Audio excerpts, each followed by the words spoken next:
Mi hijo me cobraba 5.000 euros al mes de alquiler. Yo tenía 3 trabajos mientras él y mi nuera se relajaban. Una noche se me cayó un plato y ella me gritó: «No eres más que una vieja inútil». En ese instante decidí abandonarlos.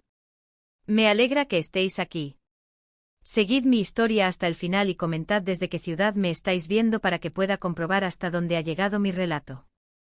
Me llamo Elena y a mis 63 años, creía saber lo que era el agotamiento. Estaba equivocada. El despertador sonó a las 4:30 de la madrugada, como cada mañana desde hacía 8 meses. Mis articulaciones protestaron mientras me levantaba de la estrecha cama individual en la que fue la habitación de Javier en su infancia. No se me escapaba la ironía: dormir en la vieja cama de mi hijo mientras él y su mujer, Silvia, ocupaban el dormitorio principal de la casa por la que yo estaba pagando 5.000 euros al mes. Eso es lo que mi propio hijo me cobraba de alquiler en mi propia casa. La casa que le había cedido, ya libre de hipoteca, cuando su padre falleció hace 3 años. Me dije a mí misma que era algo temporal, solo hasta que me recuperase después de que las facturas médicas de Arturo agotaran nuestros ahorros. Pero lo temporal se había alargado durante casi un año de tener 3 trabajos mientras mi hijo y su mujer vivían cómodamente a costa de mi esfuerzo. Me arrastré hasta la cocina en la oscuridad, con cuidado de no despertarlos. Silvia había dejado claro que cualquier ruido antes de las 8 de la mañana era una falta de consideración y un egoísmo. La cafetera empezó a gorgotear mientras me preparaba mecánicamente para otro día que comenzaría en el supermercado a las 6, continuaría limpiando casas hasta las 3 y terminaría con mi turno de noche en la casa de comidas hasta la medianoche. Mi reflejo en la ventana de la cocina me devolvió la imagen de una mujer que apenas reconocía. Profundas ojeras ensombrecían mis ojos y mis mejillas, antes llenas, se habían hundido por el estrés y el cansancio. ¿Cuándo me había convertido en este fantasma de mí misma? Elena. La voz chillona de Silvia atravesó mis pensamientos. La cafetera hace demasiado ruido. Miré el reloj. Las 5:15. Ni siquiera se suponía que estuviera despierta. Apagué la máquina y vertí el café a medio hacer en mi termo. Tendría que ser suficiente. A las 5:30 ya estaba en mi Seat Ibiza de 12 años. Otra cosa de la que Silvia se quejaba. Le da un aspecto pobre al barrio, había dicho, como si la mujer que no había trabajado ni un solo día desde que se casó con mi hijo tuviera algún derecho a juzgar mi coche. El turno del supermercado pasó volando en una neblina de escanear códigos de barras y sonrisas falsas para clientes que apenas se percataban de mi existencia. La señora Carmen Romero, mi supervisora, se dio cuenta de que me tambaleaba durante mi descanso. Elena, hija, pareces a punto de caer redonda. Quizá deberías tomarte el día por enfermedad. Negué con la cabeza. No podía permitirme faltar ni un solo turno. Las cuentas eran brutales, pero sencillas. 3 trabajos apenas cubrían la exigencia del alquiler de Javier, además de mis propios gastos. Un día de ausencia significaba elegir entre gasolina para ir a trabajar o comida para comer. La limpieza de casas no fue mejor. Mi segunda clienta, la señora Isabel Torres, tuvo que repetirme las instrucciones varias veces porque estaba demasiado cansada para concentrarme. Me temblaban las manos mientras doblaba su colada, y tiré una pequeña maceta mientras quitaba el polvo. No se rompió nada, pero la vergüenza me ardía en el pecho. Para cuando me arrastré a casa a las 4, sentía las piernas como plomo. Tenía exactamente 1 hora antes de mi turno en la casa de comidas. Apenas tiempo para ducharme y quizás prepararme un bocadillo rápido. La casa estaba en silencio cuando entré, lo que debería haber sido apacible. En cambio, se sentía ominoso. El coche de Javier estaba en la entrada, pero oía risas ahogadas que venían de arriba. Probablemente estarían viendo películas en la cama mientras yo me mataba a trabajar para pagar sus facturas. Me dirigí a la cocina para prepararme un rápido bocadillo de tortilla cuando lo vi. Una pila de recipientes de comida para llevar del mesón El Pilar, el sitio caro al otro lado de la ciudad. El tique arrugado yacía junto a ellos. 127 euros con 43 céntimos para 2 personas. Me temblaron las manos al mirar esa cifra. 127 euros. Era más de lo que yo ganaba en un día entero en el supermercado. Se habían gastado mi dinero, dinero que yo había ganado fregando los baños de otra gente y sirviendo cafés a clientes maleducados, en una sola comida. Estaba yendo a por el pan cuando mis dedos agotados me traicionaron. El plato de cerámica que había cogido se me resbaló de las manos y se estrelló contra el suelo, haciéndose añicos. El sonido resonó por la casa como un disparo. En segundos oí pasos atronadores en la escalera. ¿Qué demonios ha sido eso? Javier apareció en el umbral de la cocina, con el pelo revuelto de su siesta. Lo siento. Es que yo empecé, ya arrodillándome para recoger los trozos con manos temblorosas. Por Dios, mamá, ten más cuidado. Se pasó las manos por el pelo con exasperación. Era de la vajilla de la cartuja. Antes de que pudiera disculparme de nuevo, Silvia entró en la cocina vistiendo un batín de seda que probablemente costaba más que mi compra semanal. Sus uñas, con una manicura perfecta, brillaban mientras examinaba el desastre con asco. ¿En serio? Puso las manos en jarras, con la voz chorreando desprecio.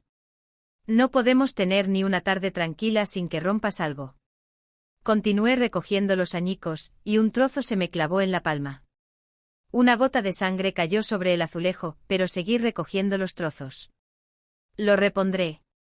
Lo siento. Silvia se rió, pero sin calidez alguna. ¿Reponerlo con qué dinero? Si apenas puedes pagar el alquiler. Las palabras me golpearon como un puñetazo. Miré a mi hijo esperando que me defendiera, que le dijera a su mujer que se había pasado. En lugar de eso, Javier evitó mi mirada y se cruzó de brazos. Tienes razón, mamá. Tienes que tener más cuidado.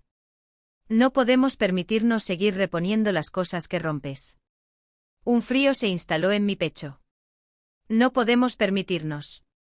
Yo era la única que trabajaba en esa casa. Silvia se acercó bajando la voz a un siseo que de alguna manera parecía más violento que un grito. No eres más que una vieja torpe que ya no sabe ni hacer las tareas más simples. Hizo una pausa asegurándose de que sus siguientes palabras dieran en el blanco.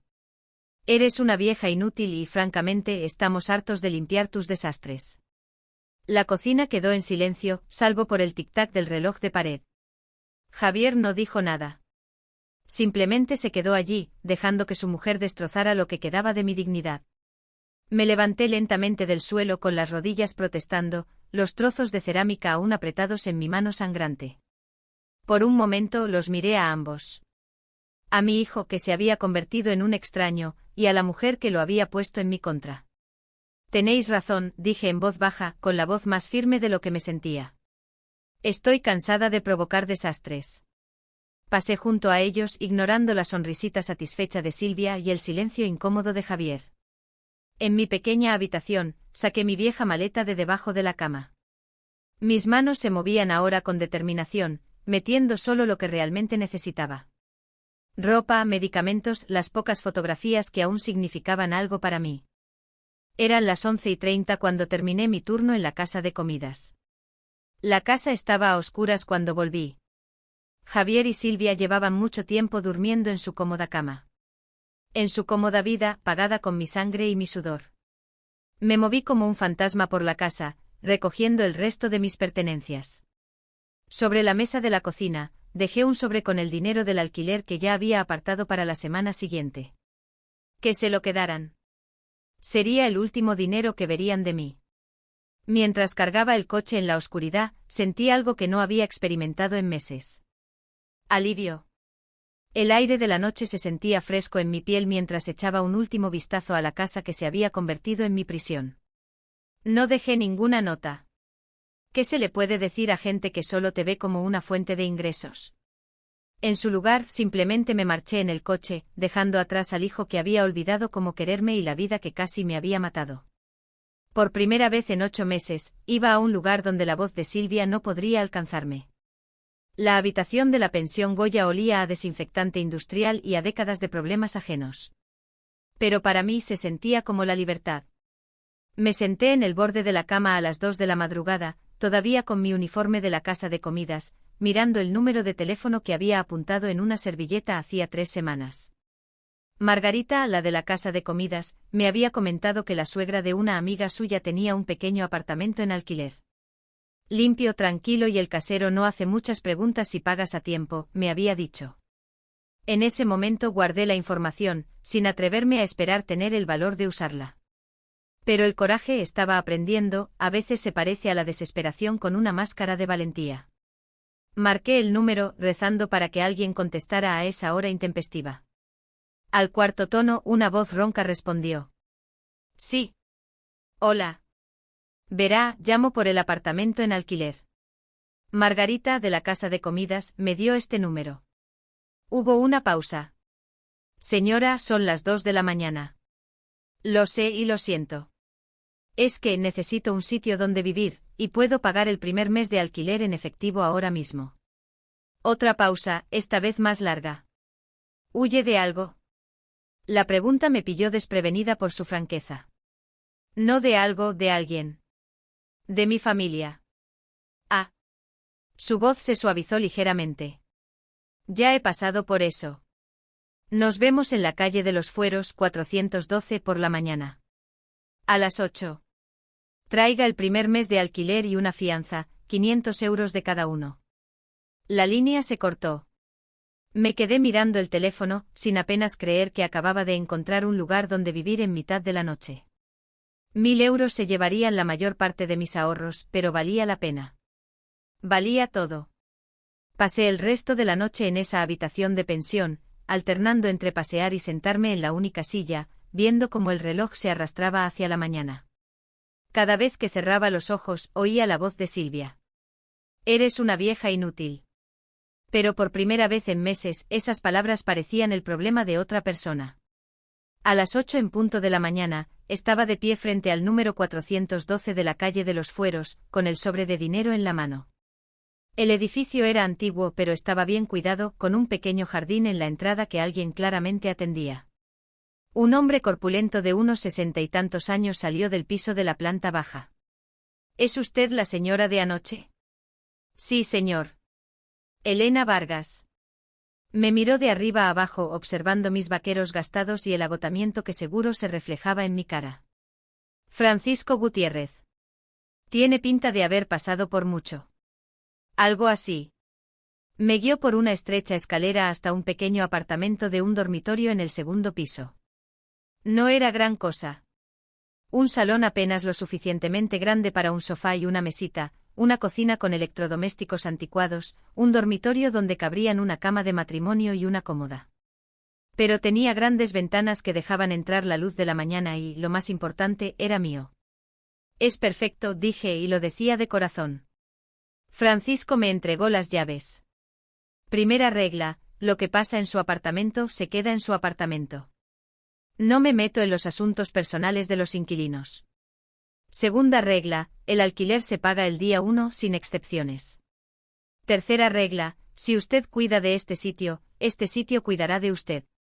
Le pagué el dinero y firmé un sencillo contrato de alquiler. Sin comprobación de solvencia, sin referencias, solo un trato cerrado con un apretón de manos con un hombre que entendía que a veces la gente necesita un nuevo comienzo sin dar explicaciones. Para el mediodía había comprado lo básico, un colchón hinchable, unas sábanas, algunos platos y comida que elegí para mí sin preocuparme por lo que le gustaba a Javier o lo que Silvia criticaría.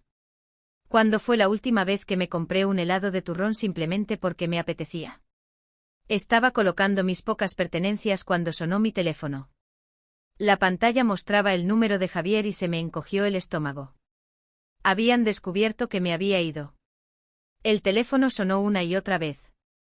Le quité el volumen, pero vi cómo entraba una llamada tras otra. Al anochecer, había recibido 38 llamadas de varios números. Javier, Silvia, incluso números que no reconocía. Probablemente amigos a los que habían reclutado para ayudar a encontrarme. No contesté a ninguna.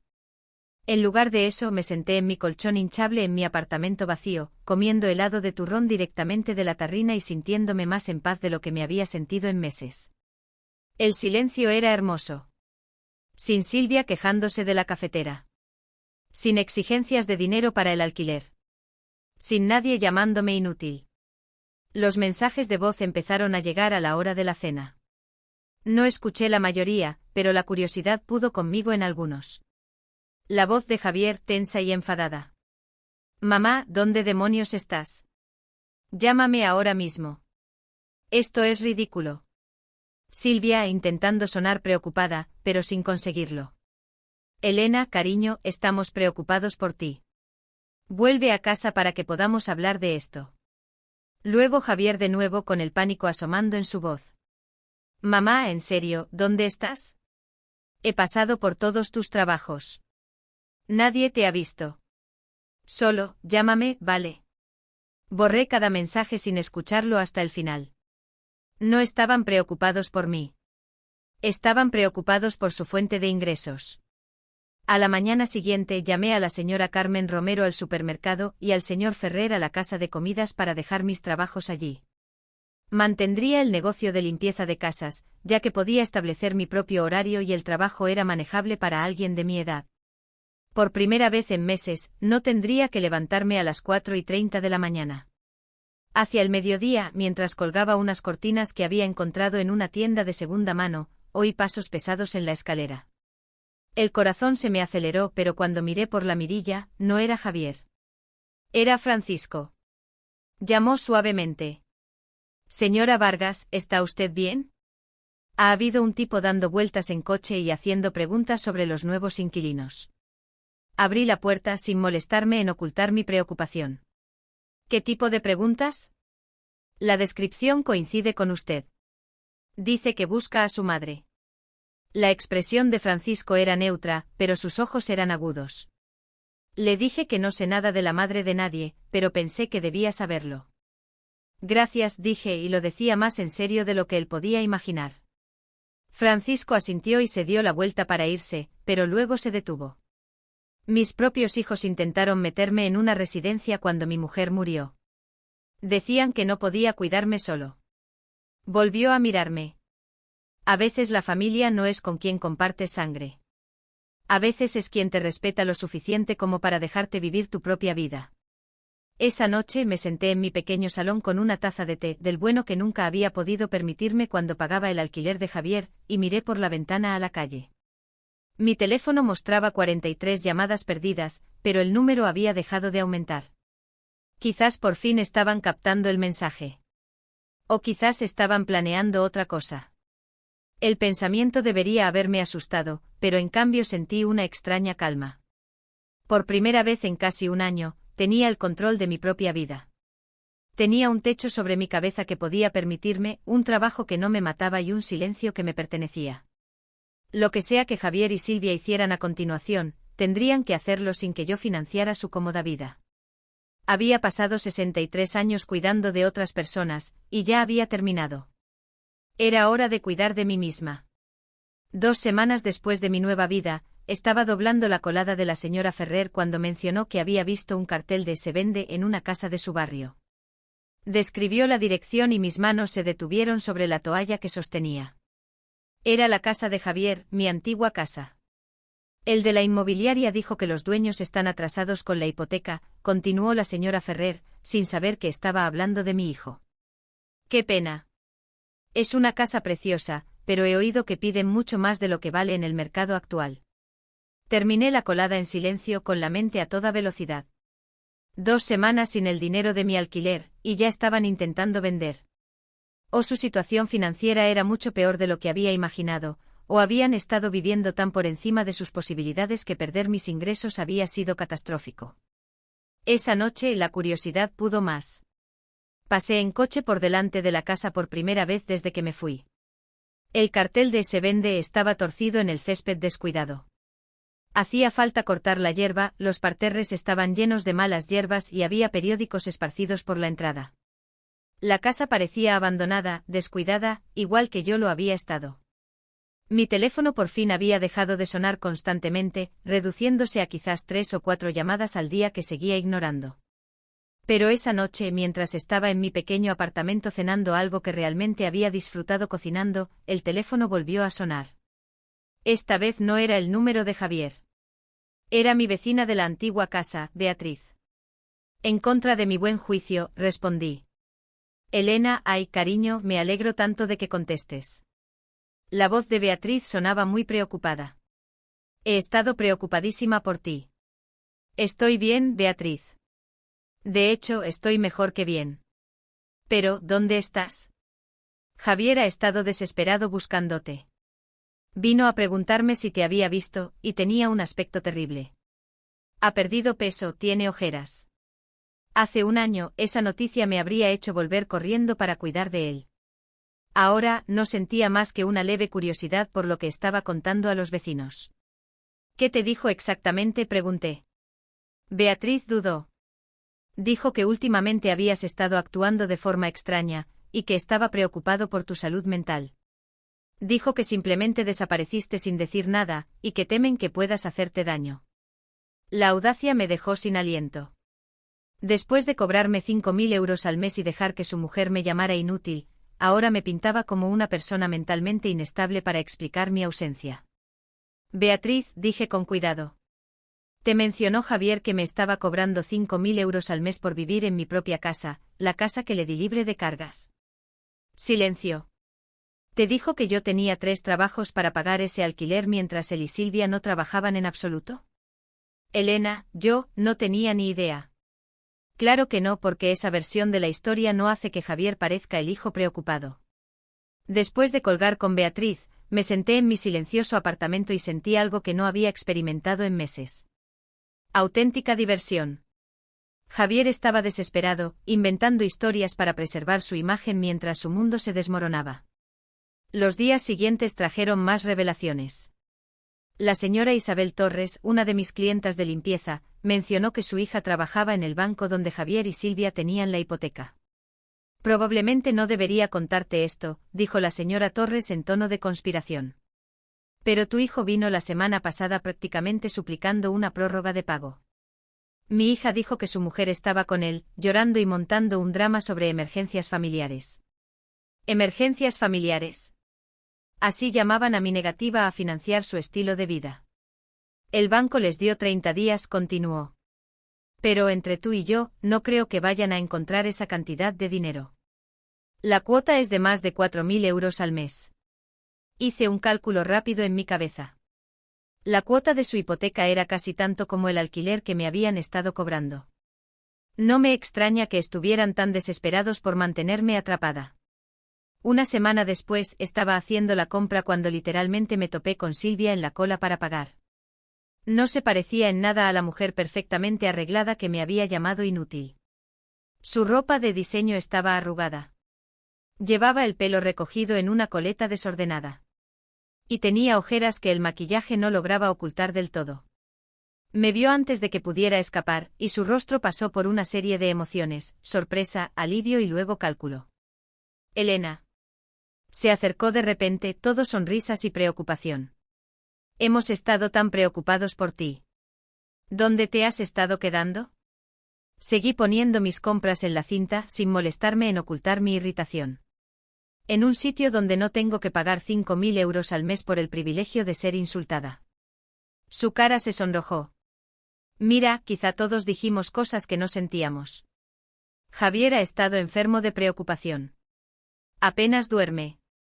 Me giré para mirarla de frente, notando cómo evitaba el contacto visual.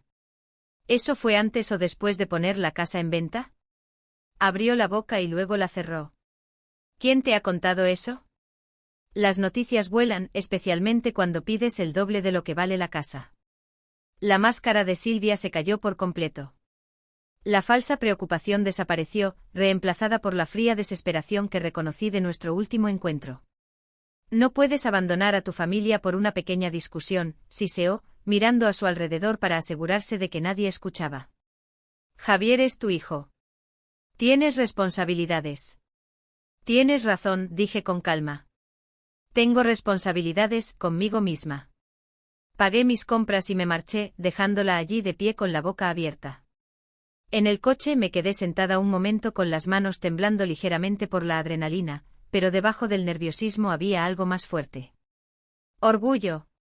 Le había plantado cara, y la sensación era increíble.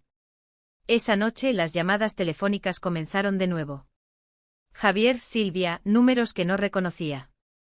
Los dejé todos ir al buzón de voz, pero esta vez escuché algunos. La voz de Javier era diferente ahora. Menos enfadada, más suplicante. Mamá, por favor. Tenemos que hablar. Sé que las cosas se nos fueron de las manos, pero somos una familia. Las familias solucionan los problemas juntas. Silvia, intentando una táctica diferente. Elena, quiero disculparme por lo que dije. Estaba estresada por el dinero y lo pagué contigo. No fue justo. Por favor, vuelve a casa para que podamos arreglar esto. Luego Javier de nuevo, y pude oír lágrimas en su voz. Mamá, no sé qué hacer. Todo se está desmoronando. No puedo perder la casa. Por favor, solo devuélveme la llamada un momento. Solo un momento. Sentí el viejo tirón del instinto maternal, el impulso de arreglar sus problemas, de sacrificarme para hacerle la vida más fácil. Pero entonces recordé los recipientes de comida para llevar que valían más que mi salario de un día. Recordé que me habían llamado inútil. Recordé haberme matado a trabajar mientras ellos dormían hasta el mediodía. Borré los mensajes y me preparé una taza de té. 2 días después, Francisco llamó a mi puerta con expresión preocupada. Señora Vargas, ese hijo suyo ha vuelto a estar por aquí. Esta vez venía con una mujer que no paraba de llorar y montar un numerito. Querían saber en qué apartamento estaba usted. Se me encogió el estómago. ¿Se lo dijo? Ni hablar. Les dije lo mismo que la vez anterior. Que no sé nada de nadie. Pero se están volviendo más desesperados. La mujer hablaba de llamar a la policía, diciendo que usted podría estar sufriendo una especie de crisis nerviosa. Me hundí en mi silla, de repente agotada. Están intentando hacerme pasar por loca para que la gente me obligue a volver. Francisco asintió con gravedad. Lo he visto antes. Familiares a los que no les gusta que alguien deje de consentir su mal comportamiento. Intentarán cualquier cosa para recuperar a su gallina de los huevos de oro. Esa frase me golpeó como una bofetada de agua fría. La gallina de los huevos de oro. Eso es exactamente lo que yo había sido para ellos. No una madre, no un miembro de la familia, solo una fuente de dinero que de repente se había secado. ¿Qué debo hacer?, pregunté. Francisco pensó un momento. ¿Tiene alguna prueba de lo que le estaban haciendo? ¿Documentación? Asentí pensando en los extractos bancarios que mostraban mis pagos de alquiler, los registros de mis 3 trabajos, los recibos de las cosas que había comprado para su casa. Guarde todo eso a buen recaudo, dijo. Y quizás sea hora de asegurarse de que no puedan usar su ausencia en su contra. Quizá quiera documentar que está bien y que toma sus propias decisiones. Esa noche me senté y escribí una carta, no a Javier o a Silvia, sino a Beatriz y a algunos otros vecinos que me conocían bien. Les expliqué mi situación de forma clara y tranquila, proporcionando mi nueva dirección y número de teléfono, y les pedí que sirvieran como testigos de que estaba segura y mentalmente competente. Mientras cerraba los sobres, sentí que algo cambiaba dentro de mí. Ya no estaba simplemente huyendo. Estaba tomando el control, protegiéndome y asegurándome de que los desesperados intentos de Javier y Silvia por manipular la situación no pudieran tener éxito. Querían pintarme como una anciana confundida que necesitaba ser rescatada de sí misma. En cambio, iba a demostrar que estaba exactamente donde debía estar, libre de su manipulación y, finalmente, viviendo para mí misma. La guerra no había terminado, pero por primera vez, sentí que realmente podría ganarla. La revelación llegó de la fuente más inesperada, la exnovia de Javier de la universidad. Estaba en la pequeña cafetería Santa Cruz, cerca de mi apartamento, regalándome un café con leche y el periódico. Placeres sencillos que había olvidado que existían, cuando una mujer se acercó a mi mesa con timidez. Perdone, ¿es usted la señora Vargas? La madre de Javier. Levanté la vista y vi a una mujer de unos 30 y tantos años con ojos amables y una sonrisa insegura. Había algo familiar en ella, aunque no podía ubicarla. Lo siento, ¿nos conocemos? Soy Sara Moreno. Bueno, Sara Sánchez ahora. Salí con Javier en la universidad. Señaló la silla vacía. ¿Puedo sentarme? He oído lo que ha estado pasando y creo que hay algunas cosas que debería saber. Mi primer instinto fue negarme educadamente. Lo último que necesitaba era verme envuelta en más dramas. Pero algo en su expresión, una mezcla de preocupación y determinación, me hizo asentir. Sara se sentó e inmediatamente comenzó a hablar como si hubiera estado ensayando esta conversación. Me enteré por amigos comunes que te habías marchado y que Javier le estaba diciendo a la gente que tenías problemas de salud mental. Hizo una pausa, estudiando mi cara. Pero, señora Vargas, la recuerdo de la universidad. Siempre fue tan lúcida, tan entera. Esa no es la historia que me cuadra. ¿Qué historia te cuadra a ti? Sara respiró hondo. La historia en la que Javier aprendió a manipular a las personas que lo quieren para conseguir lo que desea. Porque eso es exactamente lo que me hizo a mí. Durante la siguiente hora, Sara me contó cosas sobre mi hijo que me helaron la sangre. Cómo la había convencido para que pidiera préstamos estudiantiles a su nombre para pagar los gastos de él. Cómo la había aislado de sus amigos creando dramas y luego posicionándose como su único apoyo. Cómo la había hecho sentir culpable por querer gastar dinero en sí misma en lugar de en él. La gota que colmó el vaso fue cuando intentó que les pidiera dinero a mis padres para una inversión de negocios que resultó ser una deuda de juego, dijo. Cuando me negué, me dijo que en realidad no lo quería, que era egoísta y que no lo apoyaba. ¿Jugaba en la universidad?, pregunté, aunque una parte de mí no se sorprendió. Constantemente. Partidas de póker, apuestas deportivas, incluso algunas cosas por internet. Pero se le daba bien ocultarlo y aún mejor hacer que otros pagaran por ello. La expresión de Sara se suavizó con simpatía. Señora Vargas, lo siento mucho. Cuando me enteré de que le estaba cobrando alquiler por vivir en su propia casa y de que su mujer la estaba insultando, fue como ver mi propia historia repetirse. Después de que Sara se fuera, me quedé en esa cafetería otras 2 horas, con la mente dando vueltas. Mi hijo, el niño que había criado para ser honesto y trabajador, había estado manipulando y utilizando a la gente durante más de una década, y yo había sido su última víctima. Esa noche decidí hacer algo que había estado evitando. Volví a pasar en coche por delante de la casa. Esta vez me fijé en cosas que se me habían pasado por alto. La furgoneta del jardinero que yo había estado pagando no estaba por ninguna parte, y el jardín tenía aún peor aspecto. Pero había algo más. Un todoterreno de lujo en la entrada que no reconocí. Por impulso aparqué al otro lado de la calle y esperé. 20 minutos después, Silvia salió de la casa con un hombre que nunca había visto. Se besaron apasionadamente antes de que él subiera al todoterreno y se marchara. La mujer de mi hijo estaba teniendo una aventura y, a juzgar por el coche caro y el reloj de diseño que vislumbré en la muñeca del hombre, su amante tenía dinero. Las piezas empezaron a encajar. El repentino interés de Silvia en cenas caras, su ropa de diseño que seguía apareciendo incluso cuando supuestamente el dinero escaseaba. La forma en que había presionado a Javier para que me cobrara más alquiler, alegando que lo necesitaban para los gastos de la casa. Me quedé sentada en mi coche observando la casa donde había sido tan desdichada, y sentí algo inesperado. Lástima. No por mí, sino por Javier. Su mujer lo estaba engañando. Su castillo de naipes financieros se estaba derrumbando, y él estaba demasiado hundido en sus propios problemas como para ver nada con claridad. Al día siguiente hice algo que no había hecho en años. Llamé a mi hermana Marta a Málaga. Elena, Dios mío, me he estado preguntando cómo estabas. ¿Hace cuánto que no hablamos? ¿2 años? Algo así. Me había avergonzado demasiado como para mantener el contacto con mi familia mientras mi hijo me desangraba económicamente. Marta, necesito preguntarte algo y necesito que seas sincera. Cuando Javier era más joven, ¿notaste alguna vez algo preocupante en su comportamiento? Hubo una larga pausa. Elena, cariño, ¿por qué preguntas?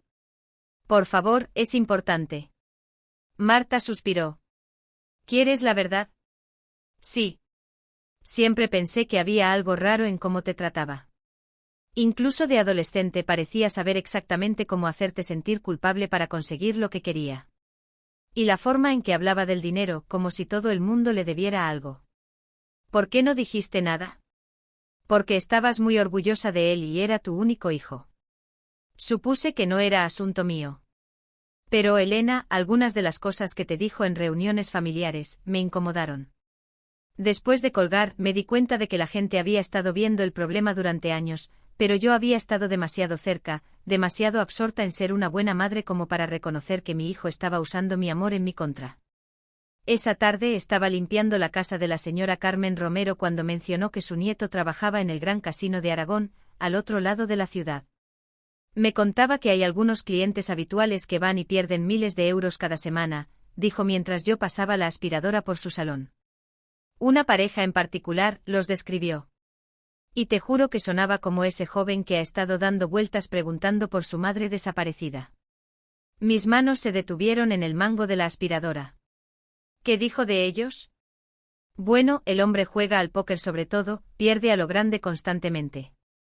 Pero aquí está lo extraño. Cuando gana, es la mujer la que recoge el dinero, y ella nunca se queda a verlo jugar. Mi nieto cree que está usando el juego del marido como una forma de blanquear dinero de otro sitio. La aspiradora de repente se sintió pesada en mis manos. Silvia no solo estaba engañando a Javier. Estaba usando su adicción al juego como tapadera para algo completamente diferente.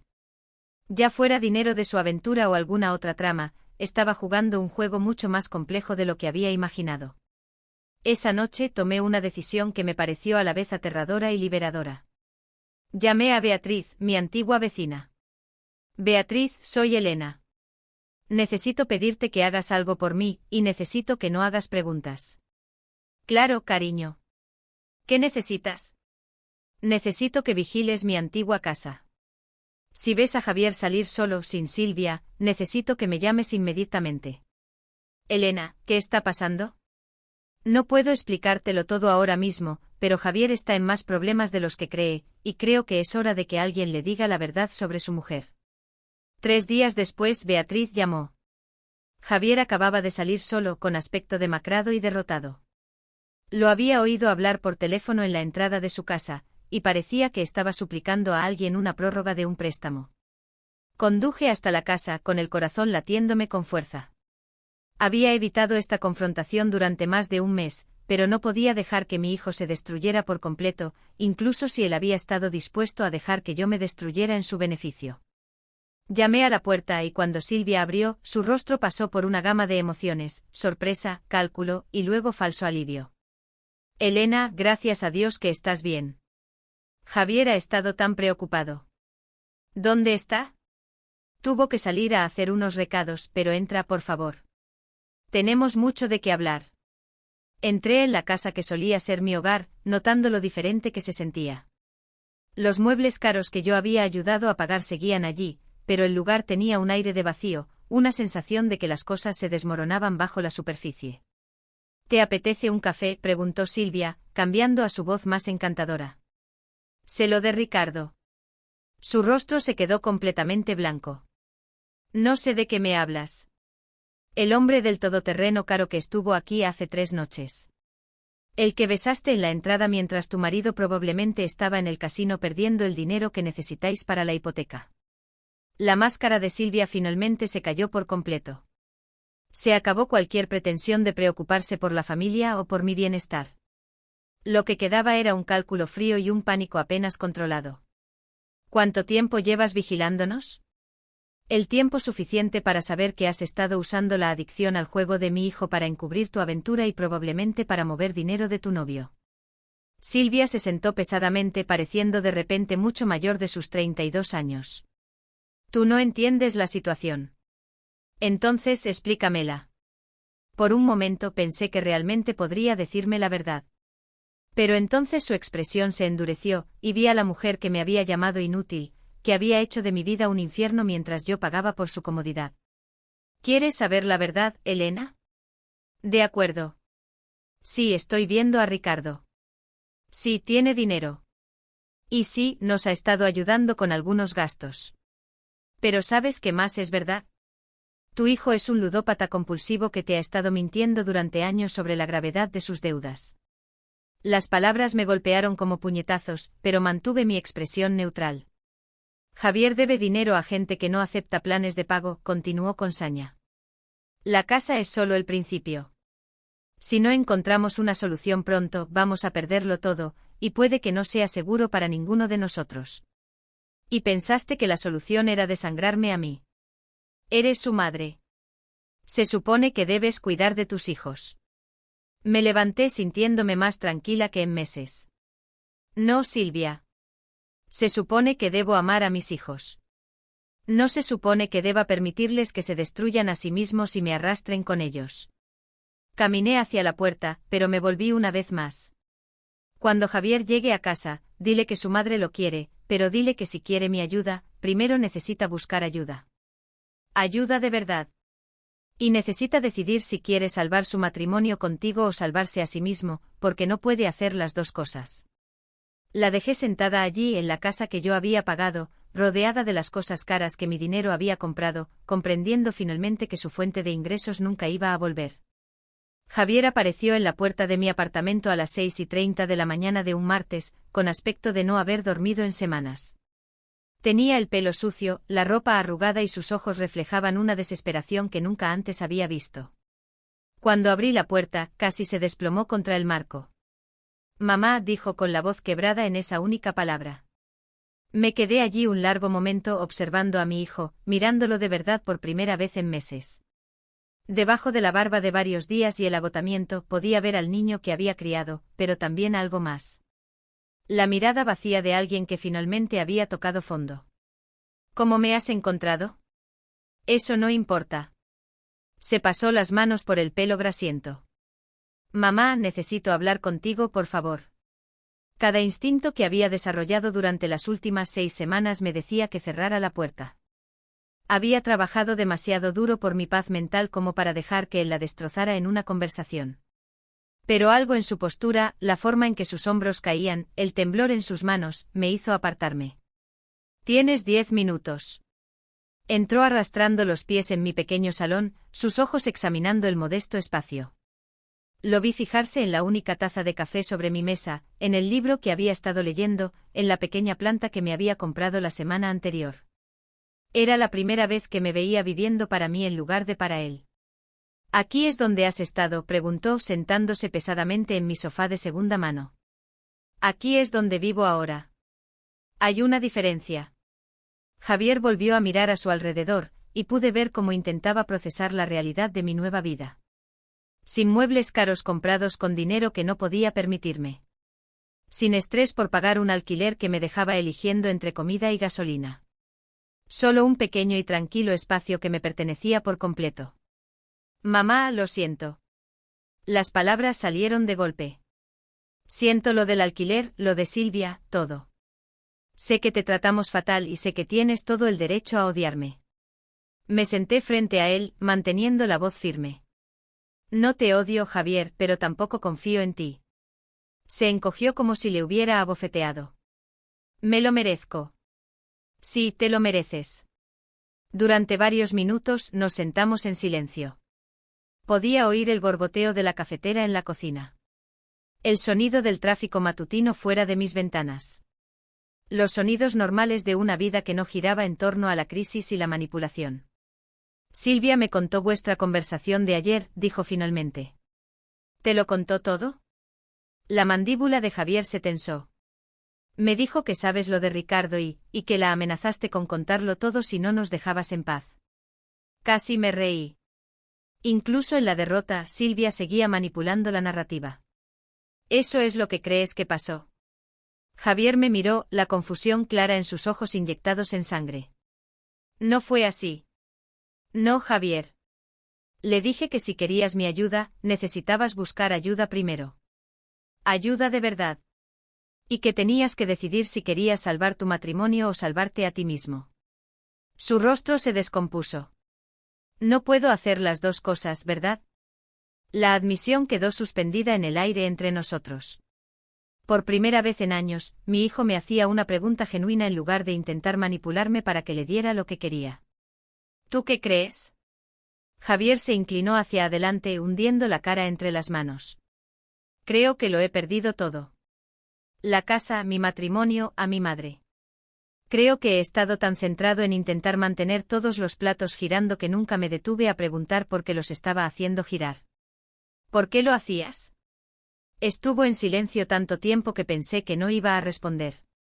Cuando finalmente levantó la vista, tenía lágrimas en los ojos. Porque tenía miedo. Después de que papá muriera y tú lo pasaras tan mal con las facturas médicas, sentí que tenía que ser el hombre de la familia. Tenía que encargarme de todo, pero no sabía cómo. Y cada vez que intentaba arreglar un problema, creaba dos más. Sentí un tirón familiar en el pecho, el impulso de consolarlo, de decirle que no era su culpa, de asumir la responsabilidad de su dolor. Pero ahora había aprendido a reconocer ese sentimiento y permanecí en silencio. El juego empezó como una forma de ganar dinero rápido para ayudar con las facturas de papá, continuó. Solo apuestas pequeñas, ya sabes. Pero cuando ganaba, sentía que por fin se me daba bien algo. Como si por fin estuviera resolviendo problemas en lugar de crearlos. ¿Y cuándo perdías? Cuando perdía, me decía a mí mismo que solo era mala suerte. Que la siguiente apuesta sería la que lo arreglaría todo. Se rió con amargura. ¿Sabes cuánto dinero he perdido en los últimos 3 años, mamá? Negué con la cabeza, aunque empezaba a sospechar que la cifra sería asombrosa. 87.000 €.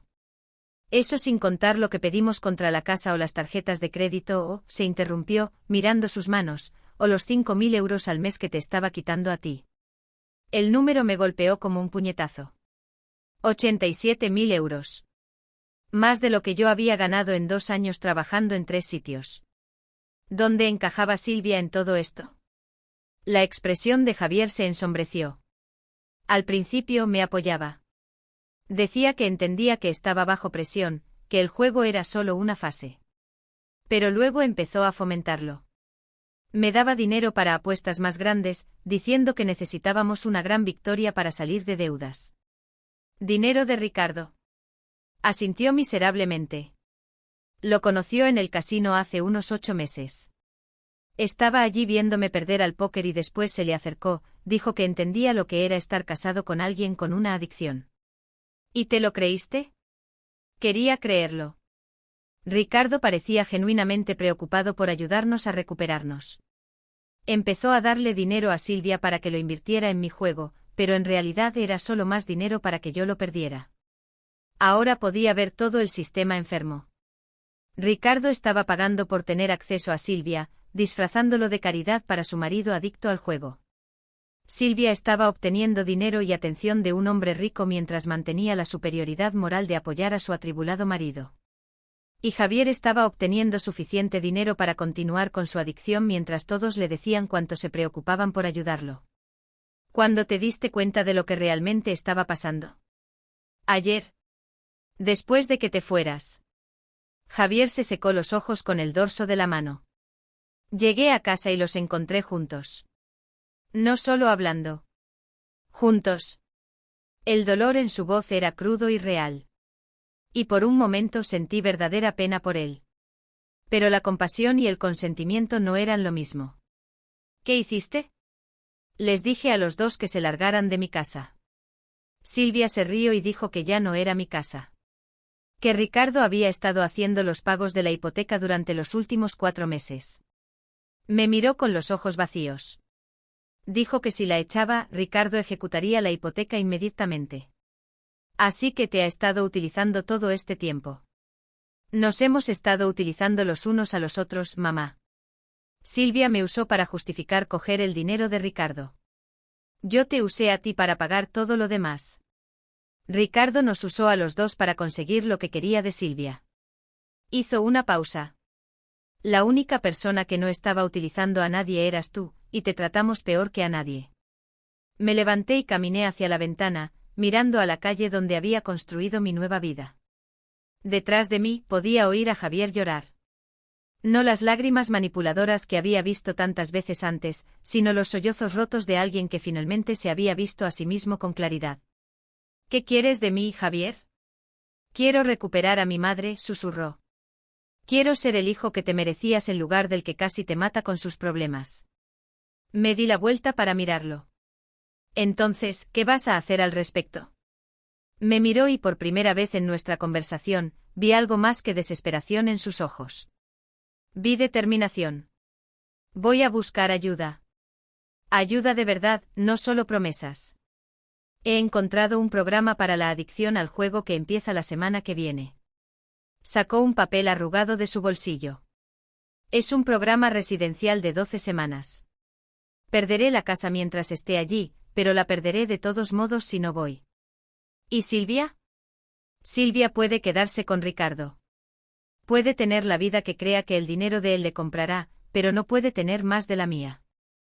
Estudié el rostro de mi hijo buscando signos de la manipulación que había aprendido a reconocer. Pero lo que vi era diferente: honestidad cruda, remordimiento genuino y el primer destello de verdadera autoconciencia que había visto en él en años. Si haces esto, si lo haces de verdad, no significa que volvamos a ser como antes, dije finalmente. No volveré a ser tu red de seguridad. No pagaré tus facturas ni limpiaré tus desastres. Lo sé. Y si recaes, si me vuelves a mentir, si intentas manipularme para que me ocupe de los problemas que tú creas, me alejaré permanentemente. Sin segundas oportunidades. Javier asintió, las lágrimas aún corrían por su rostro. Lo entiendo. Me volví a sentar frente a él, sintiendo algo que no había sentido en años. Una cautelosa esperanza. Entonces sí, dije en voz baja. Puedes recuperar a tu madre. Pero esta vez tendrás la versión real. La que te quiere lo suficiente como para dejarte fracasar si eso es lo que hace falta para que tengas éxito.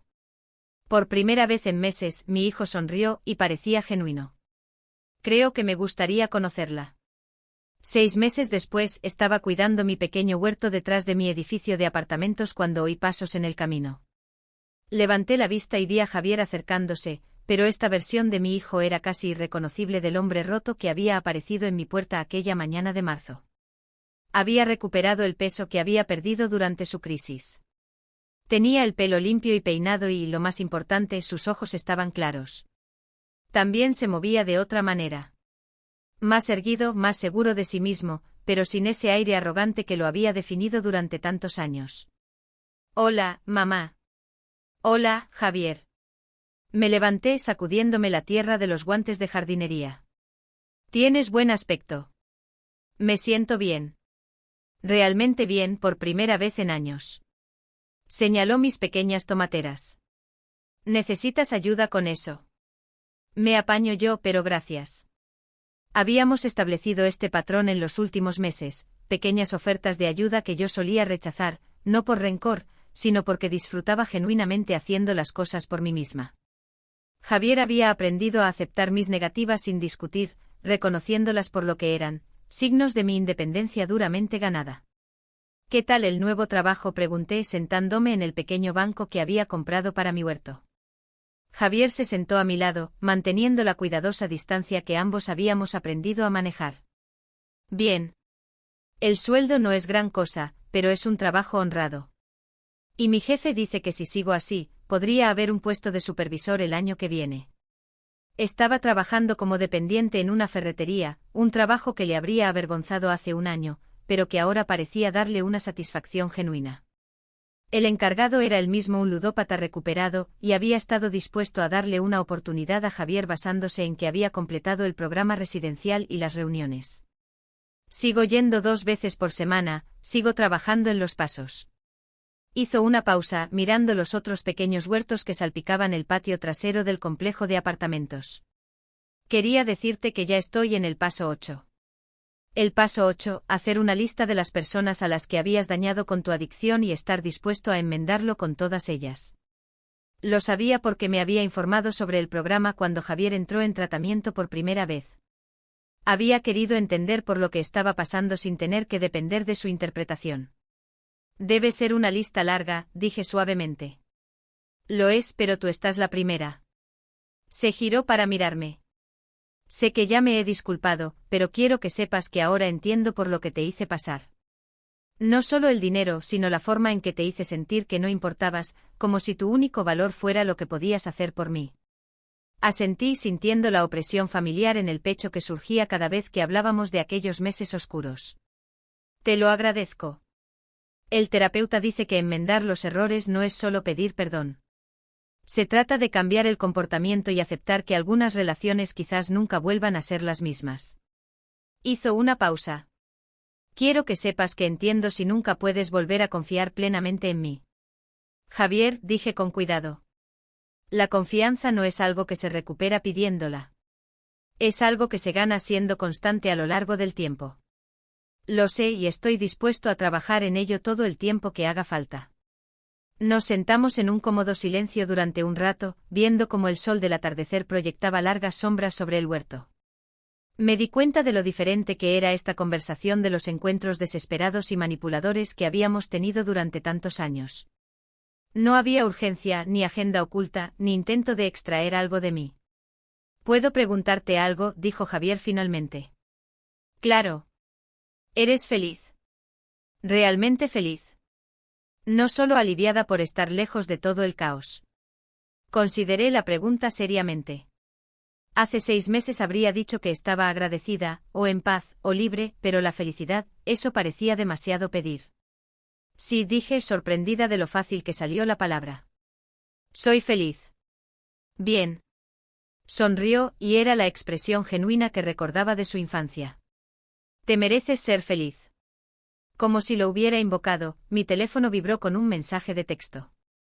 Lo miré y no pude evitar sonreír. «¿Qué es?», preguntó Javier, notando mi expresión. «¿Te acuerdas de Paco, mi casero? Su hija acaba de tener un bebé y me pregunta si quiero ver fotos. Te has hecho muy amiga de tu casero». Le enseñé las fotos de un recién nacido diminuto y arrugado con una mata de pelo oscuro. «Paco se ha convertido en un buen amigo. Me está enseñando a cultivar hortalizas y yo le ayudo con el ordenador cuando necesita hacer videollamadas con sus nietos». Era más que eso, aunque no lo dije.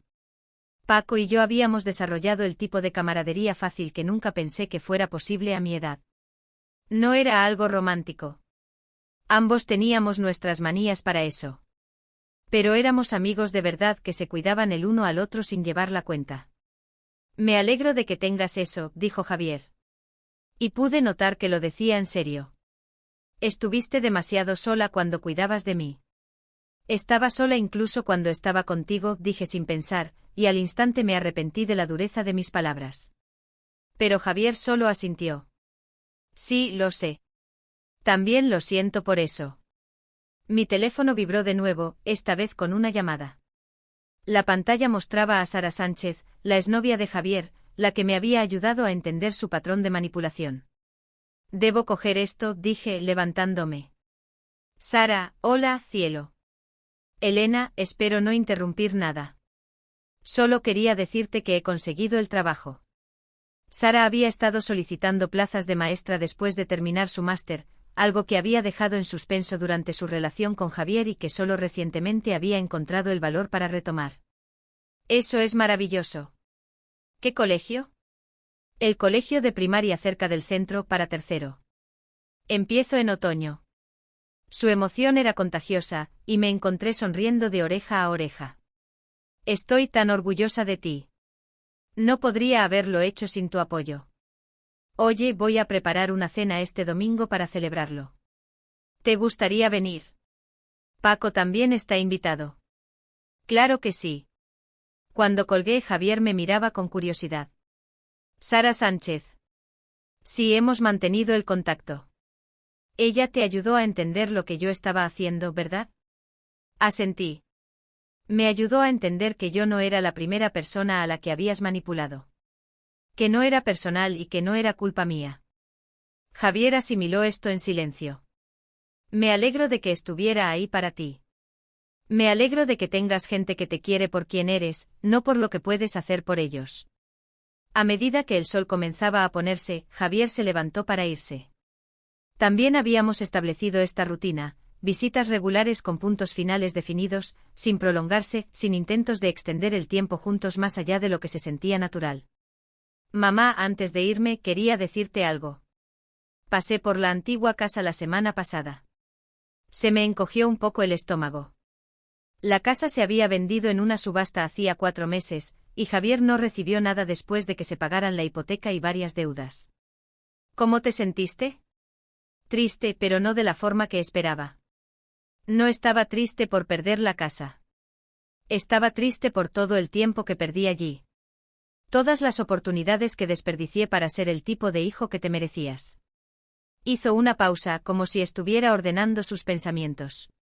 «¿Pero sabes de qué me di cuenta? Perder esa casa fue lo mejor que me pudo pasar. Me obligó a dejar de fingir que podía mantener todas las mentiras para siempre». «¿Y Silvia?» Sigue con Ricardo, que yo sepa. Oí a través de alguien del programa que se mudaron a su casa en las afueras. Javier se encogió de hombros. Espero que sea feliz. De verdad. Éramos malos el uno para el otro y me alegro de que ambos seamos libres para descubrir quiénes somos sin toda esa toxicidad. Después de que se fue, me quedé en mi huerto hasta que salieron las estrellas. Tenía algunos mensajes en el teléfono. Uno de Marta, mi hermana, poniéndome al día de las últimas aventuras de sus nietos. Uno de la señora Ferrer preguntándome si podía ir a limpiar su casa un día antes la próxima semana, y uno de Paco preguntándome si quería ver una película con él esa noche. Hace un año mi teléfono había sido una fuente de ansiedad, vibrando constantemente con exigencias y chantajes emocionales de personas que me veían como una solución a sus problemas. Ahora me conectaba con personas que se preocupaban genuinamente por mi bienestar. Pensé en la pregunta de Javier, si era realmente feliz. La respuesta era más compleja que un simple sí o no. Era feliz, pero era un tipo de felicidad diferente al que había esperado. No era la alegría vertiginosa de la juventud ni la satisfacción del logro. Era algo más tranquilo, pero más duradero. La profunda satisfacción de vivir finalmente una vida auténtica. Había pasado tantos años definiéndome por lo bien que podía satisfacer las necesidades de los demás que había olvidado que yo tenía mis propias necesidades. Ahora, a los 64 años, estaba descubriendo quién era realmente Elena Vargas cuando no estaba tratando de ser indispensable para personas que la daban por sentada. Era alguien a quien le encantaba la jardinería y que descubrió que tenía talento para cultivar cosas. Alguien que disfrutaba de las mañanas de domingo tranquilas con crucigramas y un buen café. Alguien que podía reírse con las películas con un amigo sin preocuparse por la reacción de nadie más. Alguien que merecía respeto y amabilidad, y que finalmente era lo suficientemente fuerte como para alejarse de situaciones en las que esas cosas no se ofrecían. El teléfono fijo que había comprado para mi apartamento sonó, interrumpiendo mis pensamientos. Era Paco. Oye, Elena, acabo de poner unas palomitas en el microondas. ¿Todavía te apetece ver esa película? Miré a mi alrededor, a mi pequeño huerto, a los tomates que yo misma había cultivado. A la vida cómoda que había construido de la nada, solo con determinación y amor propio. Ahora mismo bajo, dije. Mientras recogía mis herramientas de jardinería y me dirigía adentro, pensé en la mujer que había dejado aquella otra casa en mitad de la noche hacía 8 meses. Estaba rota, agotada y desesperada. También había sido más valiente de lo que creía. Esa mujer me había salvado la vida.